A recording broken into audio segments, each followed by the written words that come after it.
Oke, selamat datang. Kali ini kita bakal bareng-bareng membedah secara tuntas dana pemberdayaan ekonomi masyarakat atau disingkat dana PEM yang ada di Kota Kupang. Jadi, apa sih sebenarnya dana PM ini? Kalau kita lihat dari aturan resminya, ini tuh dana bergulir. Artinya, uang yang dipinjamkan sebagai modal usaha ini nantinya bakal kembali lagi, terus disalurkan lagi ke warga lain.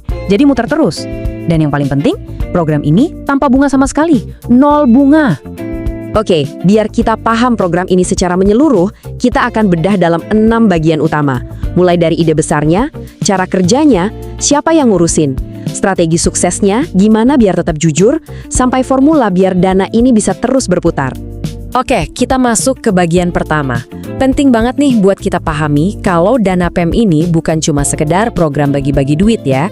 Ada filosofi yang mendalam di baliknya, yang jadi kayak tulang punggung dari semua ini. Nah, filosofinya itu disebut pendekatan catur bina. Jadi, ini kayak satu paket lengkap. Bukan cuma kasih modal usaha, tapi juga bina manusia buat ngembangin mental wirausahanya. Terus ada bina usaha biar bisnisnya tumbuh. Gak lupa juga bina lingkungan biar usahanya cocok sama sekitarnya. Dan terakhir, bina kelembagaan untuk memperkuat komunitas itu sendiri. Komplit banget kan? Sekarang kita geser ke bagian yang lebih praktis nih. Gimana sih cara kerjanya? Kalau misalnya Anda warga di sana, gimana caranya biar bisa dapat dana ini? Ternyata prosesnya dibuat sangat jelas dan terstruktur. Jadi alurnya itu ada 3 langkah utama. Pertama, Anda ajukan dulu proposal rencana bisnis Anda. Gampang kan? Kedua, nanti bakal ada petugas yang datang langsung ke lokasi buat verifikasi, ngecek ke lapangan. Dan yang ketiga, kalau proposalnya disetujui, ya udah, modalnya langsung cair. Simpel dan sistematis banget. Dan bisa kita lihat di sini prosesnya itu benar-benar diformalkan. Ada dokumen resminya buat meninjau setiap proposal. Tujuannya apa? Ya biar semua orang dinilai pakai standar yang sama, jadi lebih adil dan pastinya tepat sasaran. Nah, ngomongin soal dana sebesar ini, tentu butuh pengelolaan yang kuat dong. Pertanyaannya, siapa sih yang bertanggung jawab dan megang kendali biar program ini jalan lancar? Oke, jadi strukturnya itu ada 2 level. Di tingkat kota ada tim teknis sama tim ahli yang tugasnya ngawasin program secara keseluruhan. Gambaran besarnya gitu. Tapi eksekutor utamanya yang benar-benar di lapangan itu ada di tingkat kelurahan. Tim pengelola di kelurahan inilah yang berurusan langsung sama warga. Dari nerima proposal sampai ngasih pendampingan. Oke, sekarang kita masuk ke bagian yang menurut saya paling menarik. Aturan di atas kertas itu satu hal, tapi gimana strategi di lapangannya? Nah, ini dia kunci suksesnya, kombinasi antara aturan formal dan taktik yang praktis. Salah satu strategi andalannya adalah pendekatan yang humanis. Jadi bayangin deh, kalau ada yang telat bayar cicilan, mereka nggak langsung ditembak dengan sanksi keras. Justru mereka diajak ngobrol, dicari solusinya bareng-bareng, mungkin pembayarannya bisa diatur ulang. Ini penting banget buat jaga hubungan baik dan bikin orang jadi lebih mau bayar.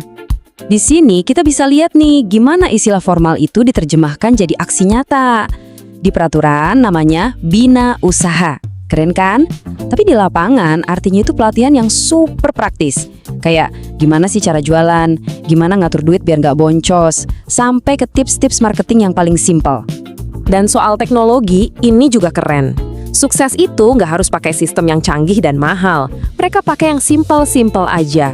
Grup WhatsApp buat komunikasi cepat, spreadsheet Excel biasa buat catat data, sama SMS buat ngingetin bayar. Sederhana, tapi efektif banget kan? Oke, lanjut. Gimana caranya biar program ini dipercaya?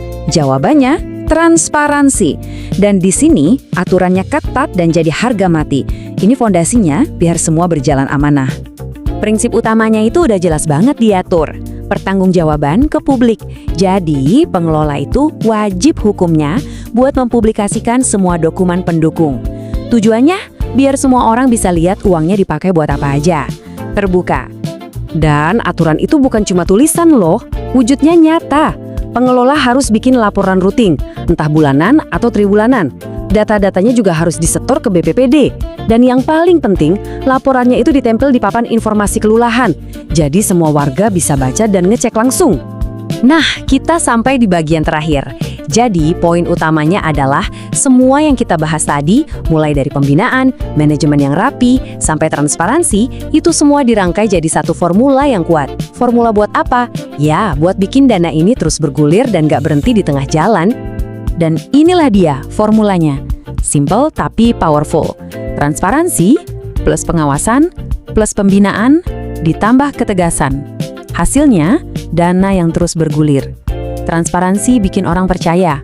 Pengawasan mastiin gak ada yang melenceng. Pembinaan bikin usahanya makin jago. Dan ketegasan bikin semua disiplin. Gabungan keempat inilah kuncinya. Formula tadi diperkuat lagi dengan sistem reward dan konsekuensi yang jelas. Jadi, buat yang disiplin, usahanya maju, ada hadiahnya. Bisa dapat tambahan modal misalnya. Tapi sebaliknya, buat yang nggak patuh, ada konsekuensinya juga. Nggak bisa lagi ikut program ini. Jelas kan? Ini yang bikin orang termotivasi sekaligus disiplin. Oke, kita udah bedah sistemnya secara lengkap. Kerangkanya kelihatan sangat sistematis dan komprehensif. Tapi pertanyaannya kembali lagi ke awal. Mampukah dana PEM ini jadi lebih dari sekedar program di atas kertas? Bisakah ini benar-benar jadi kekuatan ekonomi nyata buat masyarakat Kupang? Nah, jawaban sesungguhnya tentu ada di lapangan.